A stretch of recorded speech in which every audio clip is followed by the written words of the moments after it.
அனைவருக்கும் வணக்கம். Daily Hindi news பேப்பரில் இருக்கக்கூடிய முக்கியமான செய்திகளை பார்க்குறோம். இன்றைக்கி என்ன செய்திகள் இருக்குது அப்படிங்கிறத பார்ப்போம். முதல்ல பார்த்தோம்னா தமிழ்நாடுடைய கடன்கள் சார்ந்து ஒரு செய்தி வந்துருந்துச்சு. ஓகேவா, என்ன செய்தி அப்படின்னு பார்த்தோம்னா, states outstanding liabilities from open market borrowings where 6 lakh crore as on March 31, 2024 அப்படின்னு சொல்லி கொடுத்துருக்காங்க. ஸோ தமிழ்நாடுடைய ஓப்பன் மார்க்கெட் பாரோயிங்ஸ்ல இருந்து இருக்கக்கூடிய கடன் எவ்வளோ அப்படின்னு பார்த்தோம்னா 6,993 கோடிகளாக இருக்கு அப்படிங்கிறத சொல்லியிருக்காங்க. எக்ஸாம்ல ரீசெண்ட் டைம்ஸ்ல குரூப் 4ல கூட பார்த்தோம்னா நமக்கு இதே மாதிரி இந்த நியூமரிக்கல் வேல்யூ அப்படிங்கிறது அப்படியே எக்ஸாம்ல கேட்குறாங்க. சரிங்களா, அதுவும் பொதுவாக செய்தித்தாள்கள்ல இருந்து அப்படியே டைரக்டா தான் ரிஃப்ளெக்ட் ஆகிற மாதிரி இருக்கு அந்த கேள்விகள் எல்லாம் பார்க்குறப்ப. அப்போ இந்த மாதிரியான விஷயங்கள் நம்பர்ஸ்லாம் கொஞ்சம் நம்ம ஞாபகம் வச்சுக்க வேண்டியது. ஓகேங்களா, இப்போ ஓப்பன் மார்க்கெட் பாரோயிங்ஸ்ல தமிழ்நாடோட லைபிலிட்டிஸ் எவ்வளோ இருக்கு அப்படின்னு பார்த்தோம்னா 6,993 கோடி இருக்கு. சரிங்களா, அது என்ன ஓப்பன் மார்க்கெட் பாரோயிங்ஸ் அப்படின்னு பார்த்தோம்னா, நமக்கு இந்த ஓப்பன் மார்க்கெட்ல அரசாங்கங்கள் அவங்களுடைய நிதி ரெவன்யூ கம்மியாக தான் இருக்கு. எல்லா மாநில அரசாங்கங்களும் சரி, மத்திய அரசாங்கத்துக்கும் சரி. அதனால ரெவன்யூ ஜெனரேட் பண்றதுக்காக என்ன பண்ணுவாங்க அப்படின்னா, மார்க்கெட்ல நமக்கு பாண்டை வந்து விற்பாங்க, அரசாங்கத்தினுடைய பாண்டு. ஓகேங்களா, இந்த பாண்டு பத்திரங்களை விற்பாங்க. அதுக்கு பேர் என்ன அப்படின்னு பார்த்தோம்னா ஸ்டேட் டெவலப்மெண்ட் லோன் அப்படின்னு சொல்லுவாங்க. ஓகேங்களா, இந்த பாண்டு பத்திரங்களை அரசாங்கம் வெளியிடுவாங்க, அது ஆர்பிஐ மூலயமா வெளியிடுவாங்க. ஸோ ஆர்பிஐ வந்து ஒரு விஷயத்தை வெளியிடுது அப்படிங்கிறப்ப நிறைய பேர் அதை வந்து வாங்குவாங்க. ஸோ அந்த மணி அரசாங்கத்துக்கு ரெவன்யூவா போய் நலத்திட்ட பணிகளுக்கு போகும். மறுபடியும் அந்த பாண்டை நீங்க ஒரு பாண்டை வாங்குறீங்க அப்படின்னா நீங்க காசு கொடுப்பீங்க, மறுபடியும் உங்களுக்கு காசு தேவைப்படுச்சுன்னா பாண்டை மறுபடியும் வித்துடுவீங்க. சரிங்களா, ஸோ இதுதான் இந்த ஓப்பன் மார்க்கெட் பாரோயிங்ஸ் அப்படின்னு சொல்லுவாங்க.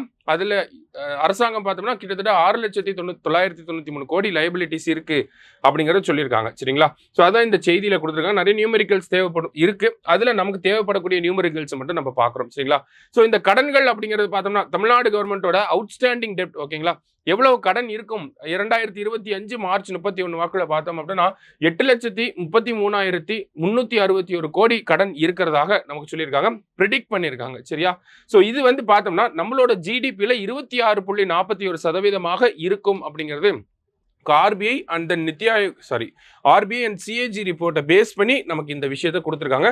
ஸோ இந்த 6 லட்சம் கோடி அப்படிங்கிறத கொஞ்சம் நல்லா ஞாபகம் வச்சுக்கோங்க. சரியா, அடுத்த செய்திகளுக்குள்ள போகலாம். அடுத்து எடிட்டோரியல் பேஜில் 2 முக்கியமான ஆர்டிகல்ஸ். ஃபர்ஸ்ட் என்ன இருக்கு அப்படின்னு பார்த்தோம்னா, ஒன் கேண்டிடேட் மல்டிபிள் கான்ஸ்டிடியூவன்சிஸ் அப்படின்னு சொல்லி கொடுத்துருக்காங்க. அதாவது சமீபத்தில் ஒன் நேஷன் ஒன் எலெக்ஷன் அப்படிங்கிறத பற்றி அதிகமாக நம்ம பார்க்குறோம்.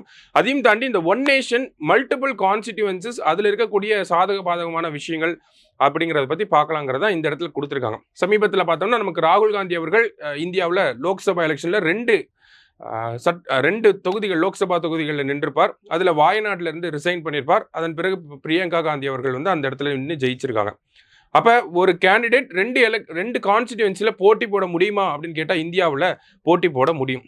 சரிங்களா, இதற்கு முன்னாடி என்ன நடைமுறைகள் இருந்துச்சு அப்படின்னு பார்த்தோம்னா, வரலாற்று ரீதியாக பார்க்குறப்ப நமக்கு இந்தியாவோட கான்ஸ்டிடியூஷன் வந்து அதுக்கப்புறமா மக்கள் பிரதிநிதித்துவ சட்டம் 1951 இதெல்லாம் இயற்றப்பட்டதுக்கு அப்புறமா ஒரு கேண்டிடேட் எத்தனை தொகுதியில் வேணாலும் போட்டி போட்டுக்கலாம் அப்படிங்கிற நடைமுறை இருந்துச்சு. அதனால என்ன பண்ண ஆரம்பிச்சாங்கன்னா, நிறைய கேண்டிடேட்ஸ் 4-5 தொகுதியில் போட்டி போட ஆரம்பிச்சாங்க. இந்த ஒரு நடைமுறையை தேர்தல் ஆணையம் மாற்றணும்னு நினைச்சாங்க. அதனால representation of people act 1951 change பண்ணி என்ன கொண்டு வராங்க அப்படின்னு பார்த்தோம்னா 1966 ஒரு கேண்டிடேட் 2 கான்ஸ்டிடியூவன்சில தான் போட்டி போடணும் அப்படிங்கறத சொல்றாங்க. இதை சொல்லக்கூடிய பிரிவு என்ன அப்படின்னு பார்த்தோம்னா செக்ஷன் 33 அப்படின்னு சொல்லுவாங்க. ஓகேங்களா, செக்ஷன் 33A அந்த செக்ஷன் தான் வந்து நமக்கு என்ன சொல்லுது, ஒரு கேண்டிடேட் வந்து 2 கான்ஸ்டிடியூவன்சிஸ்ல வந்து போட்டி போட்டுக்கலாம் அப்படின்னு சொல்லுது. ஓகேங்களா, அதே மாதிரி செக்ஷன் 70 நமக்கு என்ன சொல்லுது அப்படின்னு பார்த்தோம்னா, ஒரு கேண்டிடேட் 2 கான்ஸ்டிடியூவன்சியை ரெப்ரசன்ட் பண்ண முடியாது அப்படிங்கிறத சொல்றாங்க. ஓகேவா, 2த்துக்கும் வித்தியாசம் இருக்கு. 2 இடத்துல போட்டி போட்டுக்கலாம், ஆனால் 2த்தையும் ரெப்ரசென்ட் பண்ண முடியாது. அப்போ ஏதாவது ஒரு இடத்துல இருந்து ரிசைன் பண்ணும். ரிசைன் பண்ணாங்கன்னா மறுபடியும் பை எலெக்ஷன் அப்படிங்கிறது நடக்கும். சரிங்களா, இப்போ இதனால என்ன பிரச்சனைகள்லாம் இருக்கு அப்படிங்கிறத பார்த்தோம்னா, நமக்கு ஃபர்ஸ்ட் ஸ்பெண்டிங். ஓகேங்களா, அரசாங்கம் ஒரு எலெக்ஷனை நடத்தி முடிக்கிறதுக்கு உதாரணத்துக்கு பார்த்தோம்னா இந்த இடத்துல 2014 லோக்சபா எலெக்ஷனை பத்தி கொடுத்துருக்காங்க. கிட்டத்தட்ட 3,870 கோடி அந்த 2014 லோக்சபா எலெக்ஷன் நடத்தி முடிக்கிறதுக்கு அரசாங்கத்துக்கு செலவாயிருக்கு. கிட்டத்தட்ட பார்த்தோம்னா ஒரு சீட்டுக்கு 12 கோடியை வந்து செலவு பண்றாங்க அரசாங்கம். அப்ப மறுபடியும் பை எலெக்ஷன் வைக்கிறாங்க அப்படின்னா மறுபடியும் 12.76 கோடி ஒரு சீட்டுக்கு பை எலெக்ஷனுக்கு நம்ம அரசாங்கத்தினால ஏற்படக்கூடிய செலவு அப்படிங்கிறது இருக்கு. இது போக பார்த்தோம்னா நமக்கு அரசியல் கட்சிகள் பண்ணக்கூடிய செலவு. அரசியல் கட்சிகளை பொறுத்த வரைக்கும் பார்த்தோம்னா ஒரு தொகுதிக்கு 250 கோடி ஸ்பெண்ட் பண்றாங்க அப்படிங்கிறது டேட்டா. எல்லா அரசியல் கட்சிகளும் சேர்த்து இல்ல 4-5 கட்சிகள் போட்டி போடுறாங்க அப்படின்னா எல்லாரும் சேர்த்து ஒரு 250 கோடி வந்து ஸ்பெண்ட் பண்றாங்க அப்படிங்கிறது. இதெல்லாம் வந்து நெகட்டிவான பாயிண்ட்ஸ். சரிங்களா? வேற என்ன சொல்றாங்க அப்படின்னு பார்த்தோம்னா, நமக்கு பை எலெக்ஷன் அப்படிங்கிறது நடந்துச்சு அப்படின்னா, நம்ம வந்து இப்போ எலெக்ஷன் நடந்து முடிஞ்சது.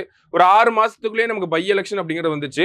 பொதுவாவே இந்தியாவோட மனநிலை எப்படி இருக்கும் அப்படின்னு பார்த்தோம்னா, எலெக்ஷன் முடிஞ்சு எந்த கட்சி ஆட்சி அமைச்சிருக்கோ அந்த கட்சியை சேர்ந்த வேட்பாளர்கள் தான் பொதுவாகவே வின் பண்ணுவாங்க.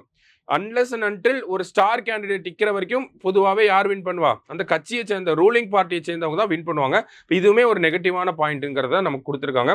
அதே மாதிரி பார்த்தோம்னா தோத்த கேண்டிடேட் இருப்பார் இல்லையா?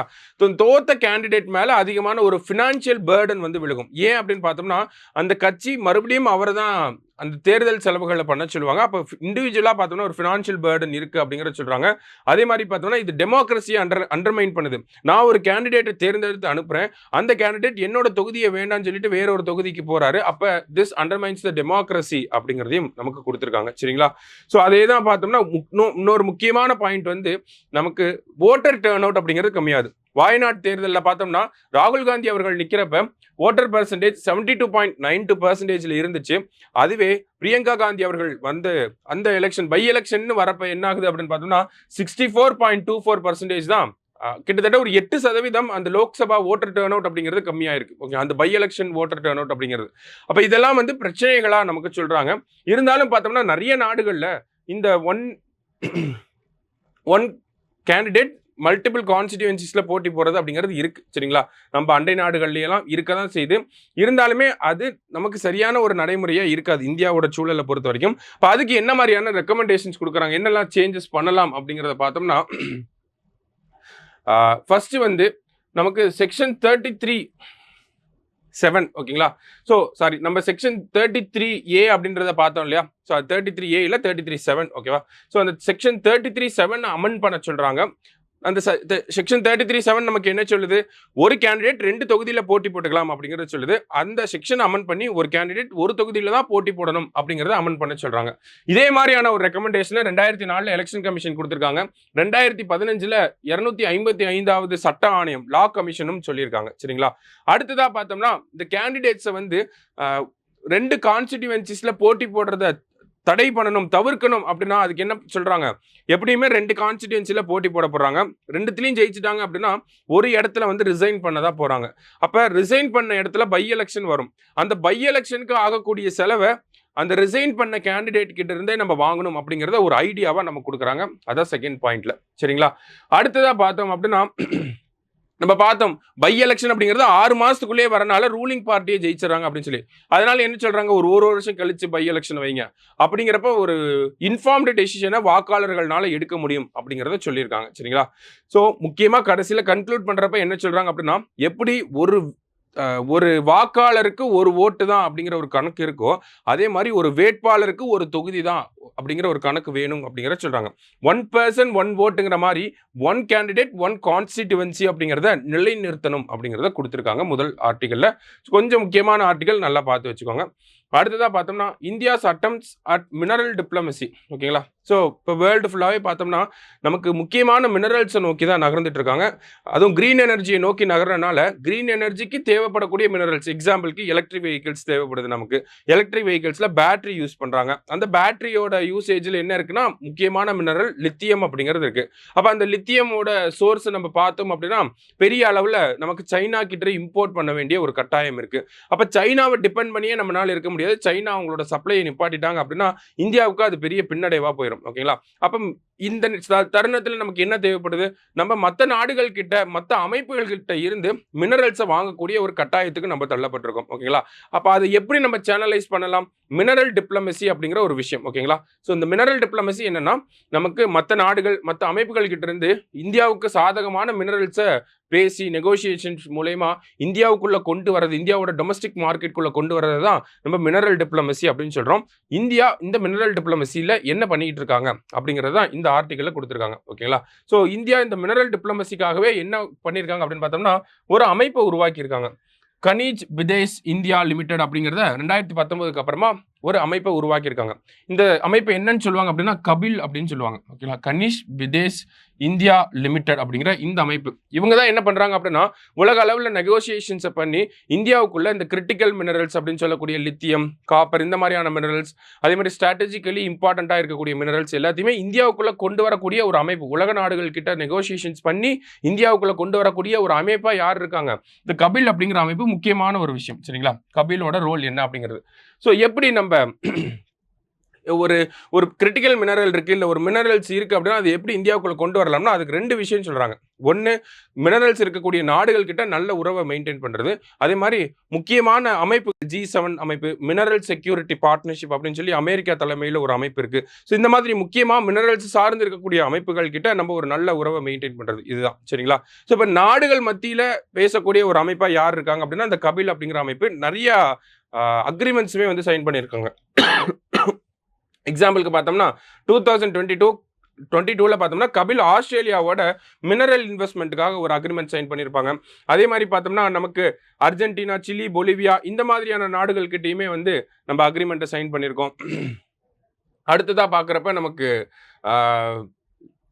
கபில் வந்து யார் கூட சைன் பண்ணிருக்கோம்? பொலிவியா, சிலி அப்படிங்கிறத பார்த்துருந்தோம். அடுத்தது இந்தியாவோட அர்ஜென்டினா கிட்ட வந்து ரொம்ப ரீசெண்டா அர்ஜென்டினா கிட்ட $24 மில்லியன் வந்து லித்தியம் இது பண்றதுக்காக அந்த மைன் பண்ணி எடுக்கிறதுக்கான அக்ரிமெண்ட் பண்ணியிருந்தோம். இது எல்லாமே பார்த்தோம்னா கபில் அப்படிங்கிற அமைப்பு தான் பண்றாங்க. அதே மாதிரி பார்த்தோம்னா சென்ட்ரல் ஏஷியன் ரிபப்ளிக்ஸ், கார் அப்படின்னு சொல்லுவாங்க. ஓகேங்களா, நமக்கு கொஸ்டின்ல கார் அப்படின்னு கொடுத்தாங்கன்னா அதுக்கு கன்ஃபியூஸ் ஆயிட வேணாம். Central Asian republics, Kazakhstan, Uzbekistan, Tajikistan இந்த மாதிரியான நாடுகள் இருக்காங்க இல்லையா, இவங்கள தான் நம்ம கார் அப்படின்னு சொல்லுவோம். ஓகேங்களா, சென்ட்ரல் ஏஷியன் ரிபப்ளிக்ஸ். அங்க இருக்கக்கூடிய கசகஸ்தான் போன்ற நாடுகள் கிட்டயும் இந்த கபில் அப்படிங்கிற அமைப்பு நிறைய ஒப்பந்தங்களை வந்து போட்டிருக்காங்க. சரிங்களா, ஸோ அதுதான் ஃபர்ஸ்ட் கொடுத்துருக்காங்க. அடுத்ததாக பார்த்தோம்னா இந்தியா என்ன பண்ணணும் அப்படின்னா நமக்கு குவாட் அப்படிங்கிற அமைப்பு இருக்கு, Indo Pacific economic framework for prosperity அப்படிங்கிற அமைப்பு இருக்கு, MSP mineral security partnership America தலைமையில் இருக்கக்கூடிய ஒரு அமைப்பு, அடுத்ததாக G7 போன்ற அமைப்புகள்லாம் இருக்கு. ஸோ அதில் இருக்கக்கூடிய உறுப்பு நாடுகள் கிட்ட கிரிட்டிக்கல் மினரல்ஸோட சப்ளை அப்படிங்கிறது அதிகமாக இருக்கு. ஸோ அதெல்லாமே நல்ல ஒரு ரிலேஷன்ஷிப்பை மெயின்டைன் பண்ணி டிப்ளமேட்டிக்கலாக நெகோசியேட் பண்ணி நம்ம இந்தியாவுக்குள்ள இந்த சப்ளையை வந்து நம்ம கொண்டு வரணும். பிகாஸ் இது எல்லாமே எதுக்காக சொல்றாங்க? சைனா தான் வந்து அதிகமாக மினரல்ஸ் வந்து எக்ஸ்போர்ட் பண்றாங்க, கிரிட்டிக்கல் மினரல்ஸ் ஆகட்டும், ஸ்ட்ராட்டஜிக் மினரல்ஸ் ஆகட்டும். ஸோ அதை கவுண்டர் பண்ணணும்னா இந்தியா இதெல்லாம் பண்ணி ஆகணும் அப்படிங்கிறத கொடுத்துருக்காங்க. சரியா, அதே மாதிரி மினிஸ்ட்ரி ஆஃப் மைன்ஸ் பார்த்தோம்னா இந்த இடத்துல இன்டர்நேஷனல் எனர்ஜி ஏஜென்சியோட ஒப்பந்தங்கள் போட்டிருக்காங்க. ஸோ அதெல்லாம் கொடுத்துருக்காங்க. அதையும் தாண்டி இந்தியா என்ன பண்ணணும் அப்படிங்கிறத சொல்லியிருக்காங்க. அதாவது இந்தியாவோட இந்த மினரல் டிப்ளமசியில் பிரைவேட் செக்டாரோட பார்ட்டிசிபேஷன் ரொம்பவே கம்மியாக இருக்குது. ஏன்னா கபில் அப்படிங்கிற அமைப்பு தான் எல்லாமே பண்ணுறாங்க. அப்போ பிரைவேட் செக்டார் பார்ட்டிசிபேஷன் அப்படிங்கிறத கொண்டு வரணும். அதே மாதிரி பார்த்தோம்னா நம்மளோட டிப்ளமேட்டிக் கெப்பாசிட்டி அப்படிங்கிறத இன்க்ரீஸ் பண்ணணும். அதுக்கான கெப்பாசிட்டி பில்டிங் அப்படிங்கிறத கொடுக்கணும். அடுத்ததாக பார்த்தோம் அப்படின்னா நமக்கு new and emerging strategic technologies, அதாவது புதுசாக வரக்கூடிய டெக்னாலஜிஸை இந்தியாவுக்குள்ள கொண்டு வரதுக்காக நெஸ்ட் அப்படிங்கிற அமைப்பு இருக்கு. அதே மாதிரி பார்த்தோம்னா மினிஸ்ட்ரி ஆஃப் எக்ஸ்டர்னல் அஃபேர்ஸ், வெளியுறவுத்துறை அமைச்சகத்துக்கு கீழே பார்த்தோம்னா நமக்கு அந்த மினரல் டிப்ளமசிக்குன்னு தனியாக ஒரு விங்கை கிரியேட் பண்ணலாம் அப்படிங்கிறத சொல்லியிருக்காங்க. சரிங்களா, ஸோ இந்த மாதிரியான விங்ஸ் எல்லாம் கிரியேட் பண்ணுறது மூலயமா, இதெல்லாம் அட்ரஸ் பண்ணுறது மூலயமா நம்ம வந்து சைனாவோட டிபெண்டன்சியை கம்மி பண்ணி மற்ற நாடுகள் கிட்ட நம்ம ரிலேஷன்ஷிப்பை பில்ட் பண்ணி நம்ம ஸ்ட்ராட்டஜிக் மினரல்ஸை இந்தியாவுக்குள்ள கொண்டு வர முடியும் அப்படிங்கிறதா இந்த ஆர்டிக்கலில் நமக்கு கொடுத்துருக்காங்க. ஸோ இன்னைக்கு எடிட்டோரியல் இருந்த 2 ஆர்டிகல்ஸுமே முக்கியமான ஆர்டிகல். ஸோ நல்லா பார்த்து வச்சுக்கோங்க. சரிங்களா, ஸோ கடைசியாக பார்த்தோம் அப்படின்னா ஜல் வகக் ஸ்கீம் அப்படின்னு சொல்லி ஒன்று கொண்டு வந்திருக்காங்க. ஸோ இந்த ஜல் வகக் ஸ்கீம் அப்படிங்கிறது என்ன அப்படின்னு பார்த்தோம்னா கார்கோ மூவ்மெண்ட். ஓகேங்களா, ட்ரேட் பண்ணுறாங்க இல்லையா, சின்ன சின்ன ட்ரேட், அதை வந்து inland waterways, national waterways 1, national waterways 2 இதெல்லாம் கேள்விப்பட்டிருப்பீங்க. ஸோ இந்த நேஷனல் வாட்டர்வேஸில் கார்கோ மூவ்மெண்ட்டை கொண்டு வரதுக்காக தான் இந்த ஜல் வகக் அப்படிங்கிற ஸ்கீம் கொண்டு வந்திருக்காங்க. ஸோ எங்கெல்லாம் இந்த விஷயம் ரன் ஆக போகுது அப்படின்னு பார்த்தோம்னா national waterways 1, national waterways 2 and national waterways 16. ஓகேங்களா, கங்கா, பிரம்மபுத்திரா மற்றும் பராக் அப்படிங்கிற அந்த ஒரு நதிகளில் இருக்கக்கூடிய நேஷனல் வாட்டர்வேஸில் இந்த ஜல் வகக் அப்படிங்கிற ஸ்கீமை கொண்டு வந்திருக்காங்க. இந்த ஸ்கீமை பொறுத்த வரைக்கும் பார்த்தோம்னா நமக்கு cargo movement in inland waterways அதுதான். ஓகேங்களா, ஸோ இந்த கார்கோ மூவ்மெண்ட்டை இன்லேண்ட் வாட்டர்வேஸில் ப்ரொமோட் பண்ணுறாங்க, ரோட் டிரான்ஸ்போர்ட்டில் பண்ணுறாங்க, அதெல்லாம் பண்ணுறாங்க. அதையும் தாண்டி இப்போ இன்லேண்ட் வாட்டர்வேஸில் பண்ணுறாங்க. இதில் பண்ணுறப்போ 35% நமக்கு வந்து ரீஇம்பர்ஸ்மெண்ட் பண்ணுவாங்க. அதாவது எவ்வளோ செலவாகுதோ அதில் 35% அரசாங்கம் திருப்பி கொடுத்துருவாங்க அப்படிங்கிற மாதிரியான ஒரு திட்டம் தான் இந்த ஜல் வகக் அப்படிங்கிற திட்டம். சரிங்களா, ஸோ மற்றபடி பார்த்தோம்னா இன்னைக்கு நியூஸ் பேப்பரில் வேறு எந்த செய்திகளும் இல்லை. நாளைக்கு நியூஸ் பேப்பர் ரீடிங்கில் மீட் பண்ணலாம். தேங்க்யூ.